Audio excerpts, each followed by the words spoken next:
Satu yaitu preformulasi tablet bersalut. Preformulasi merupakan tahap awal yang sangat penting dalam pembuatan tablet bersalut, khususnya salut enterik. Tahap ini menentukan apakah proses pelapisan nantinya akan berhasil atau tidak. Pertama, dari segi ukuran dan bentuk tablet inti. Tablet dengan bentuk biconvex atau cembung lebih disarankan karena mampu bergerak dengan baik di dalam coating pan. Gerakan ini penting untuk memastikan larutan penyalut dapat melapisi seluruh permukaan tablet secara merata. Selain itu, ukuran tablet harus seragam agar ketebalan lapisan tidak berbeda-beda karena ketidakteraturan dapat menyebabkan kebocoran zat aktif di lambung. Untuk yang kedua yaitu kekerasan permukaan tablet. Permukaan yang sedikit kasar diperlukan agar polimer dapat melekat dengan baik, namun jika terlalu keras atau terlalu berpori dapat menyebabkan terbentuknya lubang kecil atau pitting yang berisiko merusak lapisan enterik. Yang ketiga yaitu kestabilan bahan aktif. Tablet salut enterik biasanya digunakan untuk melindungi zat aktif yang tidak stabil dalam kondisi asam. Oleh karena itu, sering digunakan lapisan tambahan seperti shell coating untuk mencegah interaksi inti tablet dan polimer. Untuk yang keempat yaitu interaksi pelarut dan polimer.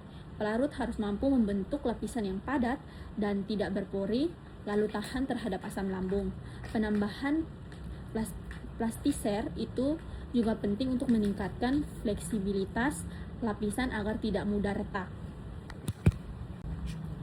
Yang kedua yaitu tujuan pelapisan. Pelapisan saat memiliki beberapa tujuan yang penting dalam bidang farmasi. Pertama adalah proteksi zat aktif.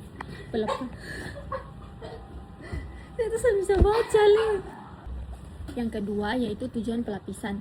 Pelapisan tablet memiliki beberapa tujuan penting dalam bidang farmasi. Pertama adalah proteksi zat aktif.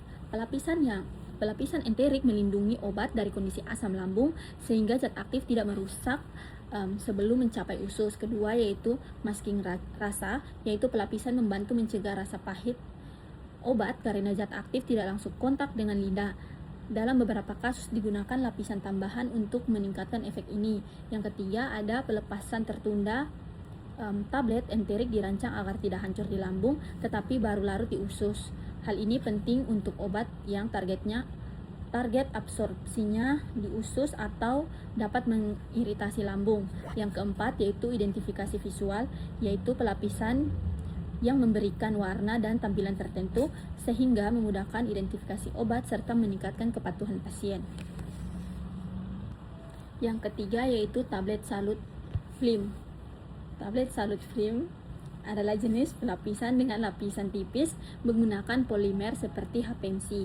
Eksipien yang digunakan meliputi polimer, plastiser, dan pewarna. Keunggulan dari salut film ini adalah proses lebih cepat, lapisan tipis, dan tidak menambah ukuran tablet secara signifikan. Namun kelemahannya ada beberapa, yaitu yang pertama tidak tahan terhadap asam lambung dan tidak cocok untuk obat yang membutuhkan perlindungan khusus seperti salut enterik. Yang keempat yaitu tablet salut gula. Tablet salut gula merupakan metode pelapisan tradisional yang menggunakan gula sebagai bahan utama.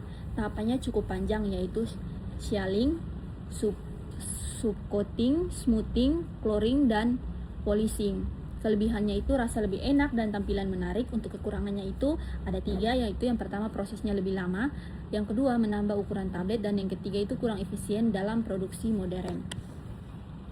Yang kelima yaitu tablet salut enterik.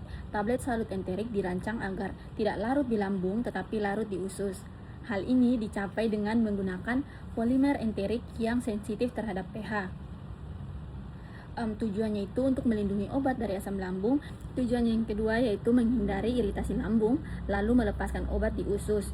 Syarat tablet enterik yaitu pertama tidak hancur di lambung, larut di usus, dan lapisan harus homogen, kuat, dan tidak retak. Yang keenam yaitu evaluasi mutu tablet bersalut menurut FI dan USP. Evaluasi mutu penting untuk memastikan kualitas dan efektivitas tablet. Yang pertama yaitu uji ketahanan di medium asam.